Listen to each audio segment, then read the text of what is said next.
Nasa bukid po ako ngayon mga kaistorya. Bali may ginagawa kami dito.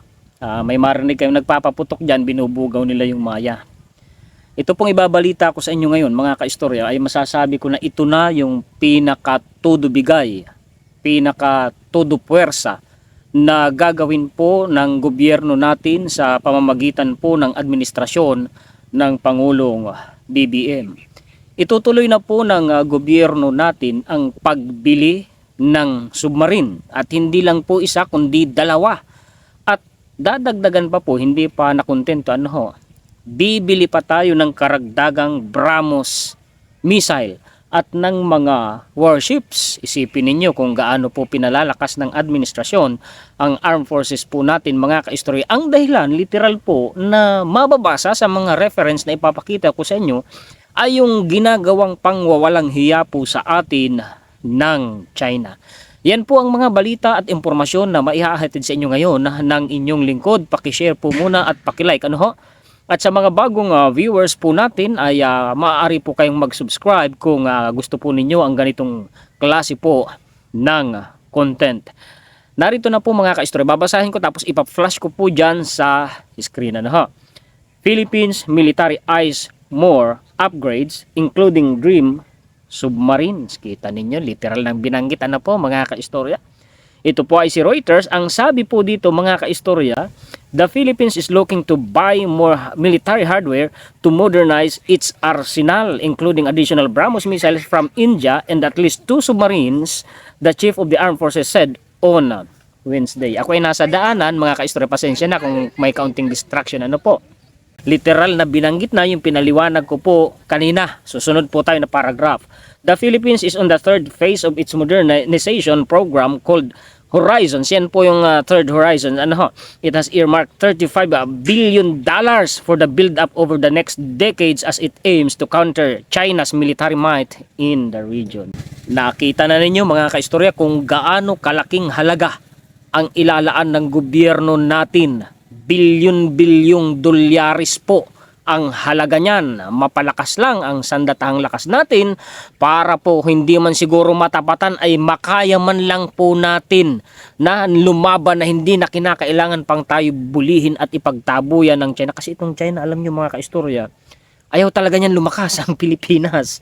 Hanggang ngayon nga po ay iniiyakan nila yun pong Typhoon na missile system ng Pilipinas na nandito sa Pilipinas na idineploy dito ng Amerika at sabi ng gobyerno natin ay bibili pa tayo ng ganun. Ang sabi ng China, hindi daw sila mananahimik kasi gusto nga nila ditong tanggalin yung Typhoon missile system na yun. Papaano ba naman ay kaya nung magpalipad ng Tomahawk missile na kung saan yung missile na yan ay kaya hong pasabugin ang mainland China from Philippines.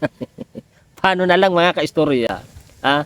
Kung pagkatapos ng termino ng Pangulong BBM, ang papalit pala ay isang tao na gustong ipasakop ang Pilipinas sa China, yung gagawing probinsya na lang ng China ang Pilipinas. Wala, talo tayong lahat dyan mga kaistorya. Kaya maging matalino po kayo, sana po ang hangad lang ng inyong lingkod, yung susunod po na magiging Pangulo ng Pilipinas ay itutuloy ang mga programa at proyekto na sinimulan po ng ating kasalukuyang presidente.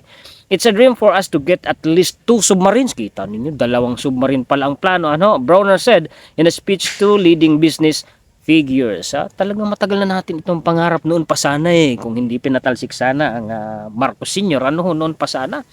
We are an archipelago, so we have to this type of capability because it's really difficult to defend the entire archipelago without submarine. Totoo yun. Mahigit ba naman 7,000 isla ang Pilipinas mga kaistorya, tapos wala tayong submarine. Ang hirap talaga, mahirap po ang trabaho ng Navy natin, ng Coast Guard natin. Kaya sana ay ma-appreciate po natin ang ginagawa ng atin pong Armed Forces kasama ng Coast Guard natin, ang ating first line of defense, kasi napakahirap po talaga. Isipin niyo ilang kapuluan ang Pilipinas. Sabi pa dito, we are getting more of this year and in coming years. Ang binabanggit dito na kukuha pa tayo ng karagdagang ganyan ayun pong BrahMos missile. Sabi pa po dito, the Philippines has previously said it's eyeing mid-range missiles and at least 40 fighter jets. 40 na fighter jets ang bibili ng Pilipinas at Ang 12 dyan, kung hindi ako nagkakamali, ay may deal na nabuo, isang light attack aircraft mga kaistorya, at tayo ay bibili pa ng multi-role fighter jets. Nilaanan na po yan ng gobyerno natin. Yan po ay binigyan na ni PBBM ng go signal. Sabi pa po dito, it is expecting deliveries this year of at least 2 corvette vessels. Sabi ko sa inyo mga warships po yan from South Korea, with which last year elevated its ties with Manila to a strategic partnership. Browner also said Manila is trying to get South Korea to join the Quad multilateral grouping composed hahalo tayo sa mga superpower. Mga kaistorya, tingnan ninyo itong susunod ko pong babasahin.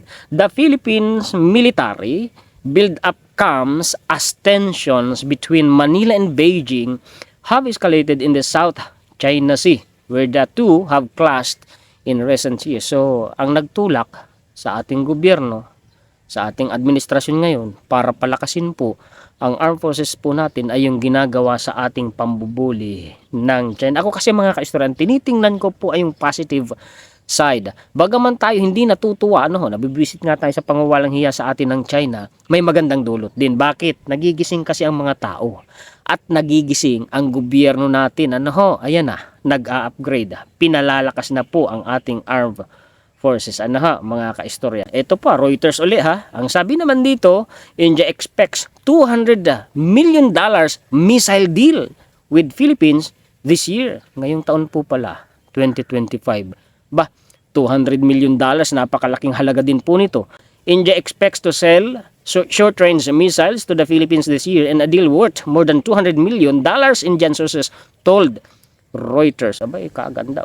Lalong iiyak ngaw-ngaw nito ang China. Wala. Hanggang ngaw-ngaw na lamang po sila. Mga kaistorya. Tingnan ninyo ito.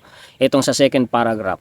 The purchase comes at a time when Manila is building its military strength as tension escalates with Beijing on overlapping claims. Yung tendas line ng China, isa pala yun sa dahilan din kaya tayo nagpapalakas.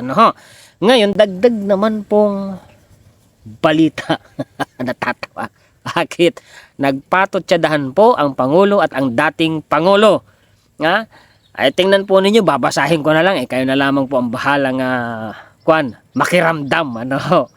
Sabi po ni PBBM, papayag ba kayong bumalik sa panahon ng lagim?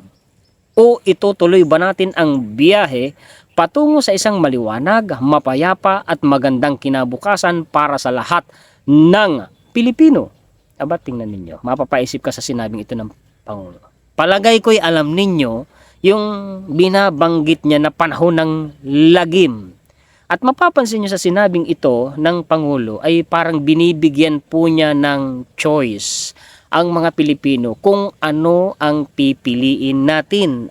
Isa po itong paraan ng pagtatanong na pinapipili na kung saan ay naandun na rin po yung posibleng gustong isagot ng mga tao. Yun ang pagkaintindi ko po sa sinabing ito ni PBBM. Doon naman sa parte po ng dating Pangulo, ang banat naman niya kay PBBM ay yung terminong bangag. Ibinalik na naman po niya. Ako'y natatawa sa patotsadahan po nila. Mga kaistorya. Anyway, ulitin ko yung sinabi ko. Maging matalino po kayo kasi ang panahon po na ito na midterm election ay sabi ko nga sa inyo pagtatanim ng mga kaalyado. Nasa taong bayan naman ang ang pagdidesisyon. Nagbiro pa ang dating Pangulo. Ang sabi po niya, former President Rodrigo Duterte, si Philippine Star ito is joke about killing 15 senators to ensure the victory of Partido Demokratiko Pilipino, Lakas ng Bayan senatorial slate during the PDP Laban's proclamation rally Thursday night, February 13. Naku po, ay biro laang naman yun. Pero sa akin kasi, ito naman ay akin opinion lang, sa loobin ko. Medyo parang hindi maganda ang dating kasi 15 senadores yun Senadores na pinili ng taong bayan. Dagdag pang balita, sabi ni GMA News, ito po yung mga posts po nila sa Meta. National Bureau of Investigation inirekomendang kasuhan si Vice President Sara Duterte dahil sa umunoy pagbabanta kay Pangulong Bongbong Marcos. NBI Director Santiago, we have finally recommended the filing of inciting to sedition and grave threat against the Vice President. Ayun. Kayo, anong masasabi niyo mga kaistorya sa mga balita po natin na ito. Pasensya na po ha sa mga abala kasi nga sa mga distraction. Kasi nga nasa bukid po ako, may nagbubugaw ng maya, kaya nagpapaputok sila ng pulbura yun, kundi ako nagkakamali. Pambugaw po yun ng maya, tapos may dumadaan din ng mga sasakyan. Mangilan-ngilan lang naman kasi nga po ito ay gilid ng daanan. Accessible po itong bukid na ito sa mga sasakyan. Kaunting patalastas lang mga kaistorya. Bago po tayo magtapos, endorsement po sa mga gustong bumili ng dekalidad, mura na hollow blocks, mga kaistorya. Gawa ng mga taong eksperto na, 30 taon na sa paggawa ng hollow blocks. Kaya siguradong dekalidad ay maaari po kayong bumili sa Siete Brillantes. Yun nga lang, ang kanilang lokasyon po ay sa Batonlapok, Butulan, Zambales. So sa mga karatig bayan, karatig lugar, dyan po sa Iba, dyan sa Kabanggan, sa Butulan proper, ay sa kanila na po kayo bumili. Sabihin lamang ninyo na inendorso kayo ni Juan Historiador at ibibigay sa inyo ng mas murang halaga. Promise po, mura po talaga. Basta banggitin niyo ang pangalan ko po. Mga kaistorya. Screenshot na lamang po ninyo yung kanilang contact number at tawagan po ninyo. Ang lokasyon nila, bigyan ko kayo ng clue, sila po ay nasa Paitan Road. Along the Paitan Road, yung papunta pong Camara or kaya naman ay Taugtog. Malapit po sa triangle intersection ng Butulan. Mga kaistorya. So yan po ang mga balita at impormasyon na maihahatid sa inyo ng inyong lingkod. Maraming salamat po sa inyong lahat.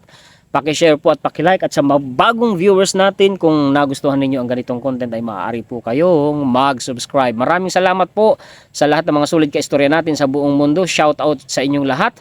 Maraming salamat sa walang sawa ninyong pagsuporta, pag-abang, pag-like at pag-share at pakikinig sa mga contents ng inyong lingkod. Nagpapasalamat tayo higit sa lahat sa ating Panginoon. Muli, ako po si Juan Historiador, ang taga-kwento ng totoong istorya ng kasaysayan na nagmamalasakit sa kapwa ko Pilipino at sa bansang ito, ang bansang Pilipinas. Salamat po.